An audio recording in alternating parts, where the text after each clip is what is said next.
At 3:42 in the afternoon, a 7-year-old boy named Ethan Cole stepped through his front door and into the warm September air. He was wearing a red and white striped shirt, grass-stained jeans. His left sneaker was tied just a little too tight. His mother, Sandra, had double-knotted it for him before he ran outside. She remembered that detail years later. She would never forget it. He had his whole afternoon mapped out the way only a 7-year-old can. Invisible treasure hunts, stick swords, the imaginary kingdom he had built between the oak tree and the fence at the far end of the yard. He waved at her through the screen door, that lopsided grin splitting across his face, and he ran. Sandra watched him for a moment. She remembers the quality of that light, golden, heavy, the kind of late summer afternoon that feels like it will last forever. Then the phone rang. It was her mother calling from out of town. Sandra stepped away from the window. She was gone for less than 30 minutes. When she returned to the window, Ethan was not in the yard.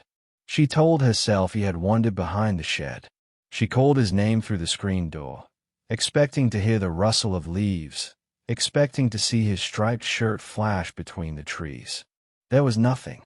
Just the cicadas, the distant sound of a lawnmower somewhere down the street, and the heavy golden light beginning its slow turn toward evening. She stepped outside and called again. Louder. No answer. By 4:10 p.m., Sandra Cole had already dialed 911. She just didn't know yet that she would spend the next 10 years waiting for someone to answer. Millhaven Drive in Clarksburg, West Virginia was the kind of street where people still left their doors unlocked, where kids rode bikes without helmets and came home when the streetlights flickered on, where every neighbor knew your name, your dog's name, and roughly what you had for dinner on Sundays. The Cole family had lived there for 6 years. Sandra and her husband, David, had moved in when Sandra was pregnant with Ethan, lured by the quiet and the affordability and the enormous oak tree in the backyard that David said would be perfect for a tire swing someday. He never got around to building it. It was, by all accounts, a safe street, a good street, the kind of place where tragedy was not supposed to happen.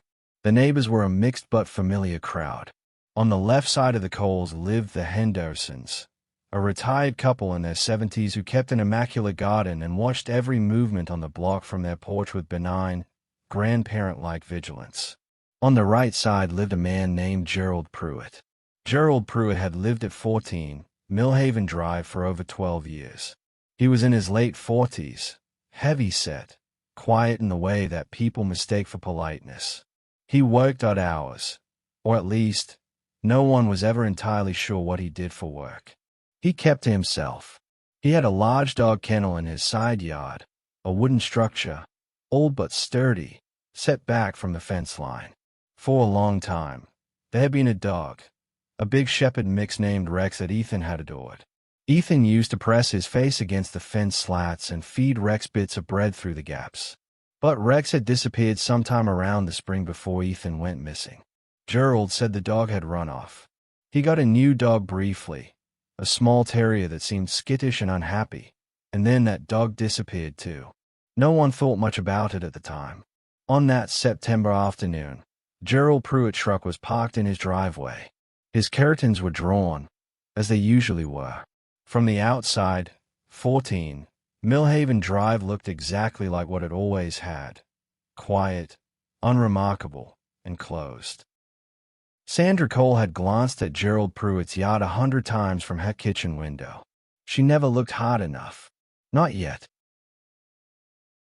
The first officer arrived at 4:28 p.m. Sandra met him at the door, still holding her phone, still half convinced that Ethan had climbed into someone's backyard to chase a squirrel, that he would come running back any second with dirt on his knees and a story about a frog he'd found. Officer Terry Baines was 26 years old. He was kind and thorough in the way that young officers are when they still believe every case has a clean resolution. He walked the perimeter of the yard with Sandra, noted that Ethan's sneakers, a second pair, his backup pair, were still by the back door. He noted that the gate latch was not broken. He noted the absence of any sign of struggle. "Kids wonder," he told Sandra. Not unkindly. He probably got curious and followed a butterfly 3 blocks down. We'll have him home before dinner. But they didn't. By 5:30, a second patrol car had joined the search. By 6 o'clock, David Cole was home from work and sprinting down the street calling his son's name with a volume and desperation that made the Hendersons come out onto their porch and hold each other's hands. By 7:15, the search radius had expanded to a 6-block perimeter. Neighbors with flashlights combed the park. Someone called the local fire station. Someone else printed 30 copies of Ethan's most recent school photo on a home printer and began taping them to telephone poles in the darkening evening. It was during this chaotic early search that Sandra approached Gerald Pruitt's front door. She knocked. She asked, politely, desperately, if she could look around his yard. Ethan liked Rex, she said. Maybe he gone looking for the dog. Gerald Pruitt looked at her from behind the half-open door. His expression was impossible to read. Not warm, not cold, simply flat. He said that he hadn't seen the boy. He said she was welcome to look at the front of the property. But the backyard, he said, was where he kept his kennel and his tools. And his dog didn't like strangers, and he'd rather she didn't go back there. Sandra told officers about the refusal. The responding officers noted it. They considered it briefly. A neighbor who didn't want someone in his backyard. It wasn't illegal. And the kennel structure, one officer said, looking over the fence from the alley side, was clearly too small to hide anything. It was an old wooden doghouse, maybe 4 feet by 4 feet, set on a concrete pad. They moved on. By midnight, police had covered every inch of the surrounding neighborhood. Every inch. That is, except for the 12 square feet of ground beneath Gerald Pruitt's dog kennel. The first 72 hours of a missing child case are, in the language of law enforcement, the critical window. After that, the statistical probability of finding a child alive begins its terrible decline. Every detective knows this. Every parent whose child has gone missing learns it, usually from a well-meaning officer trying to prepare them for what might come.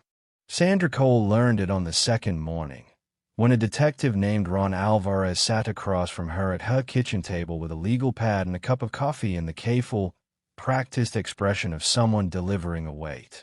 The early investigation was thorough by the standards of a small city police department in 2004.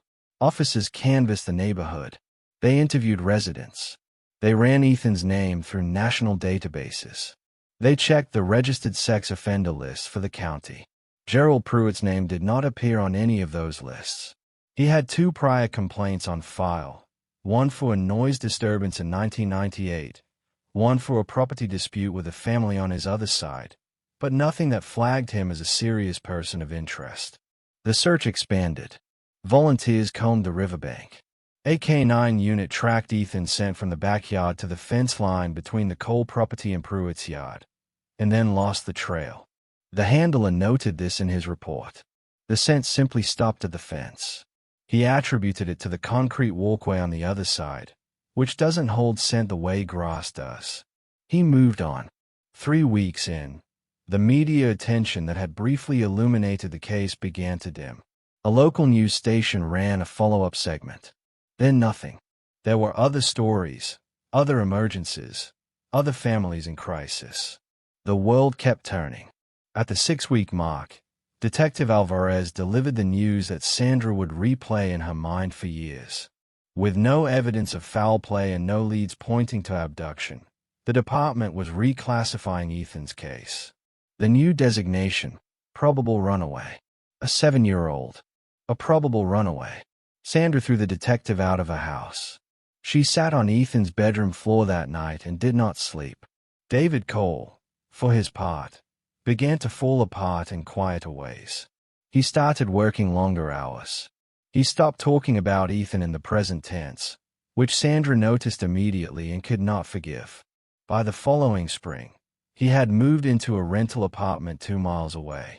He told Sandra that she needed to accept the possibility that Ethan was gone.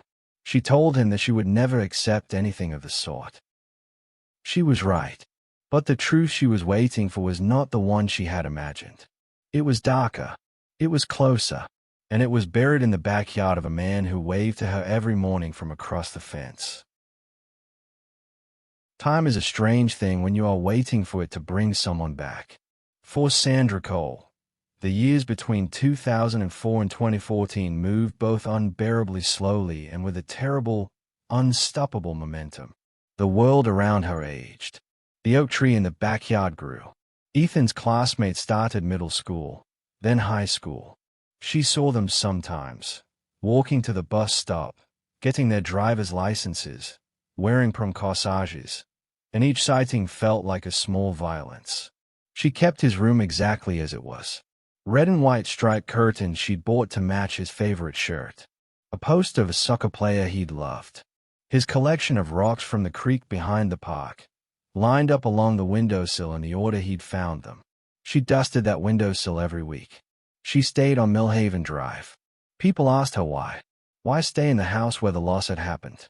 Why keep driving past the park where the flyers had been posted? Why not move somewhere new? Somewhere without the wait? Sandra always gave the same answer. Because Ethan was still here. She couldn't explain it more than that. She just knew, with the specific and unscientific certainty of a mother, that her son had not gone far. That he was close. That if she left Millhaven Drive, she would be leaving him. Gerald Pruitt was still at number 14. In the years after Ethan's disappearance, he had grown increasingly reclusive. He had stopped acknowledging neighbors. His yard, once merely unkempt, had become genuinely overgrown. Tall grass, dead shrubs, a rusting truck in the driveway that hadn't moved in 2 years. The dog kennel in his side yard sat unchanged, its weathered boards dark with age. There was no longer any dog. Hadn't been for years, but the structure remained. Sometimes, Sandra noticed, the boards looked newer, like they had been replaced recently, like someone had been maintaining a structure that served no visible purpose. She watched him. She knew it was not rational. She knew that the police had cleared him, had spoken to him, had looked at his property and found nothing. She knew that her grief was looking for a target, and that targeting a neighbor with no evidence was the kind of thing that destroyed people. She watched him anyway. She kept a notebook. She dated her observations. She noted his car's comings and goings. She wrote down the times she saw lights on in his house, the times she didn't. She couldn't explain why she was doing it, except that her body would not let her stop.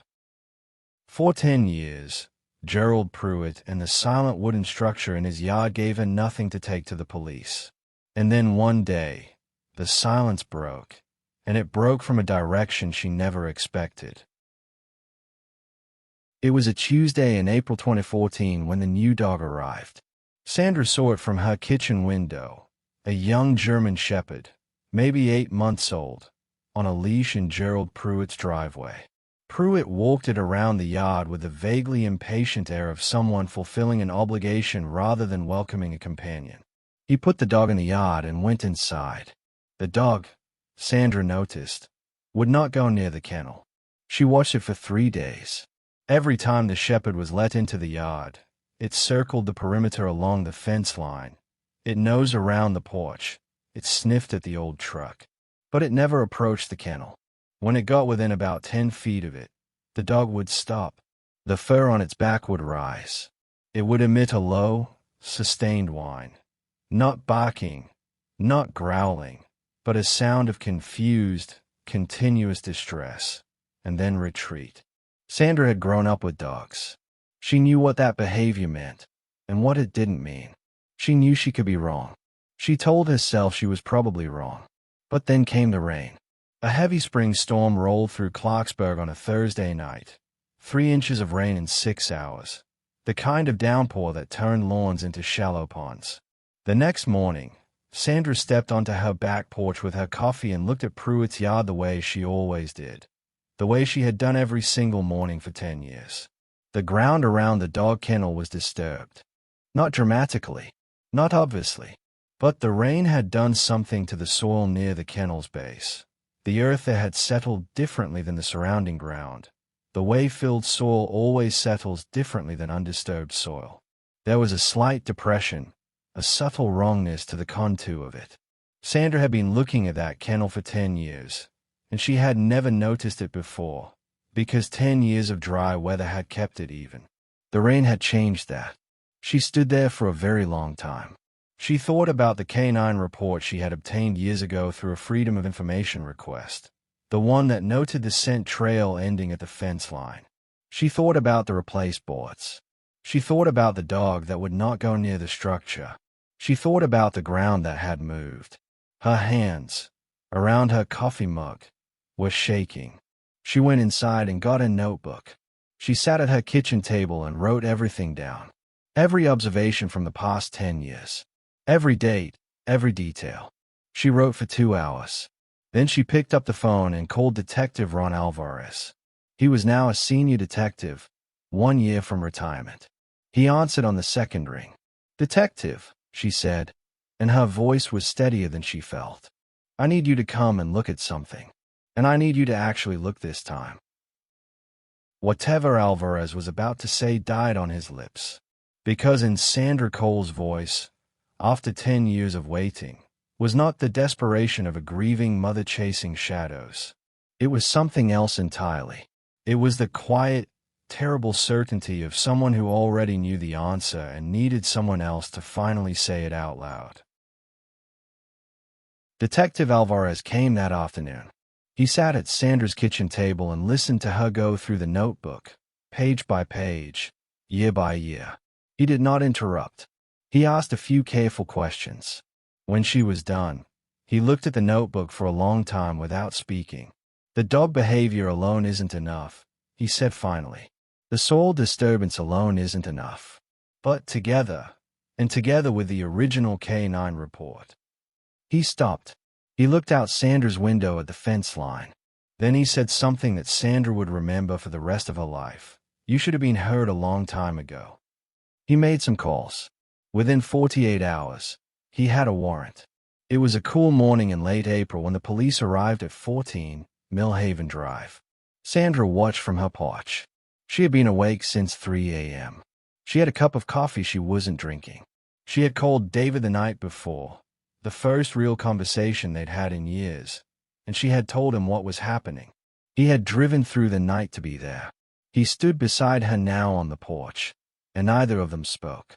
Gerald Pruitt was handcuffed and placed in a patrol car before the search began. He did not protest. He did not speak. He stared straight ahead through the windshield of the patrol car with an expression that Sandra would later describe to a court as already gone. Like whatever he had been was already somewhere else. The search team entered the yard. Sandra watched the officers approach the dog kennel. She watched one of them kneel beside it, run his hand along the base. She watched another use a tool to test the soil around the perimeter.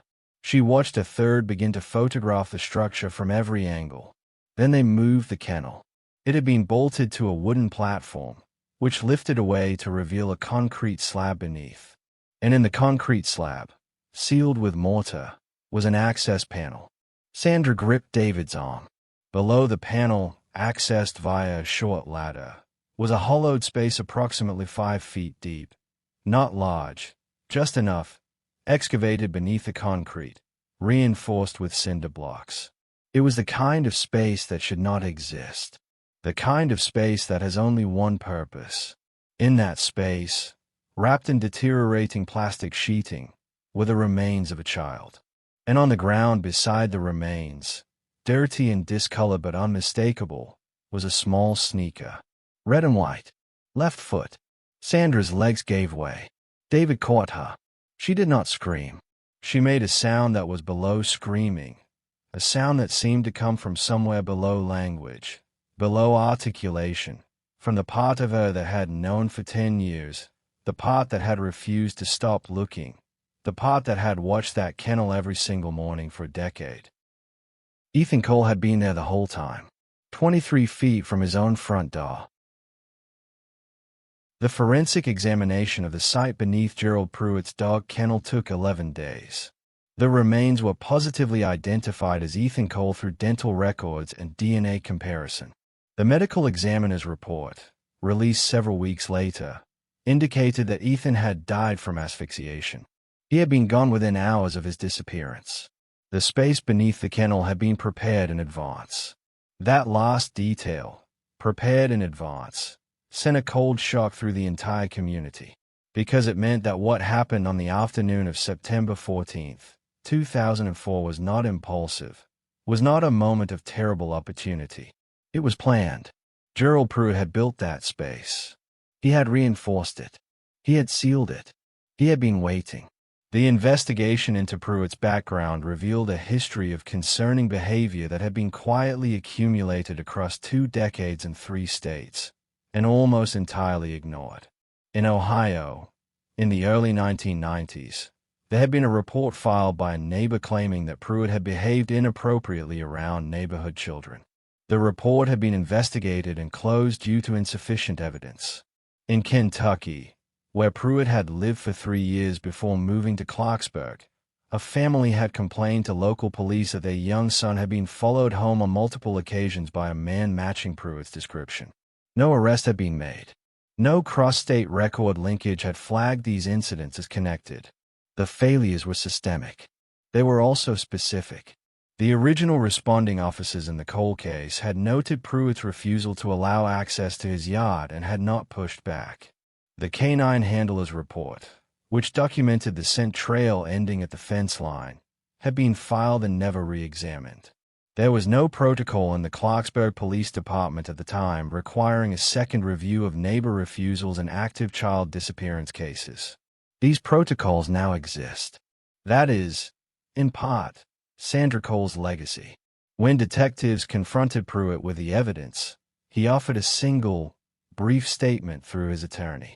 He did not deny what had been found. He said only that he had nothing further to say. He was charged with first-degree murder, unlawful concealment of a human body, and several related offenses. The town of Clarksburg did not react with the kind of explosive community fury that sometimes follows cases like this. It reacted with something heavier and more lasting, a deep, collective shame. People who had lived on Millhaven Drive for decades suddenly remembered small things they had pushed to the back of their minds. The time Gerald's curtains moved when the children were playing outside. The way he had lingered at the fence the summer before Ethan disappeared.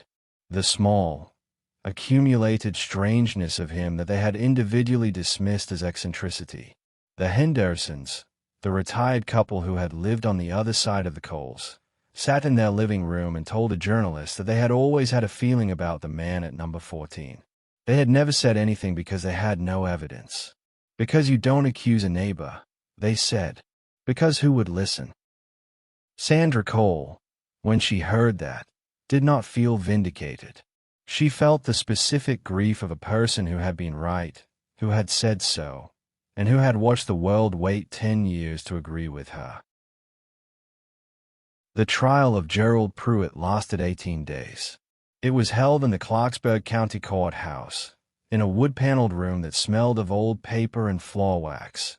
In the autumn of 2015, 11 years after the September afternoon that had changed everything. Sandra sat in the gallery every day. She wore the same dark blue blazer each time, a habit she couldn't explain, some unconscious desire for consistency, for armor. David sat beside her for the first week and then had to return to work but came back for the verdict. The prosecution built its case methodically and thoroughly, the way cases built over a decade of forensic patience tend to be built. The physical evidence was extensive. The construction of the underground space, the materials, the timeline, the purchase records, created a timeline that prosecutors argued demonstrated clear premeditation. Expert witnesses addressed the soil composition, the structural engineering of the concrete slab, the biological evidence. The defense attempted to introduce doubt about the identity of Ethan's remains and about the timeline of the burial. The jury heard 12 days of testimony. On the 13th day, they deliberated for 4 hours. The verdict was guilty on all counts. Sandra later said that the moment she heard those words, she felt nothing for a full minute. Not relief, not grief, not satisfaction. Nothing. And then she felt everything, all at once. 10 years of waiting, 10 years of being told she was imagining things, 10 years of sleeping 3 hours a night and watching a fence line and keeping a notebook that everyone thought was the activity of a woman who had lost her grip on reason. It crashed over her like a physical force. She gripped David's hand. He was crying. She was not, because she had made herself a private promise years ago that she would not cry until she knew. Now she knew. Gerald Pruitt was sentenced to life in prison without the possibility of parole. He was led from the courtroom without looking at Sandra. She watched him go. In the spring of 2016, Sandra Cole organized a small memorial for Ethan in the park at the end of Millhaven Drive. She planted a Japanese maple, small, young, the kind of tree that takes decades to reach its full size. She said this was intentional. She wanted something that would still be growing long after she was gone. She wanted Ethan's place in the world to be something living, something that got bigger with time. She spoke at the memorial. She had written notes but set them aside. She spoke instead about what she had learned, not just about the case, not just about Gerald Pruitt, but about the ways that systems fail children, and specifically about the ways that institutions fail mothers. I was not crazy, she said, simply. I was not obsessed in the way people mean when they say obsessed, like a warning, like a diagnosis. I was a mother who knew her child was close. I was right, and I spent 10 years fighting for someone to believe me. I want every parent in this park today to understand. Your instinct is evidence. It is not scientific, it is not legally admissible, but it is real. Follow it. Be loud about it. Do not let anyone tell you that the absence of proof is the same as proof of absence. There were perhaps 60 people at the memorial. Several of them were crying. A few were parents who had brought their own children, small faces peering from behind their parents' legs, not fully understanding what they were witnessing but sensing its weight. The Japanese maple is still there. Every spring it leaves out in a deep, saturated red. In summer it turns green. In autumn it flames orange. Sandra goes to see it every year on September 14th. Sandra Cole still lives on Millhaven Drive. The house at number 14 has changed hands twice since Gerald Pruitt's arrest. A young couple lives there now.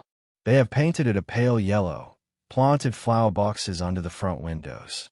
The side yard where the kennel stood is a small vegetable garden. Sandra watches them from her window sometimes and feels, she says, something complicated that she cannot fully name. Not resentment, not forgiveness, just a kind of heavy coexistence. She became an advocate. In the years since the trial, she has testified before the state legislature twice. Once for improved cross-jurisdictional record sharing for child disappearance cases, once for a protocol requiring mandatory review of neighbor refusals during active missing child investigations. Both measures passed. Neither one will bring Ethan back.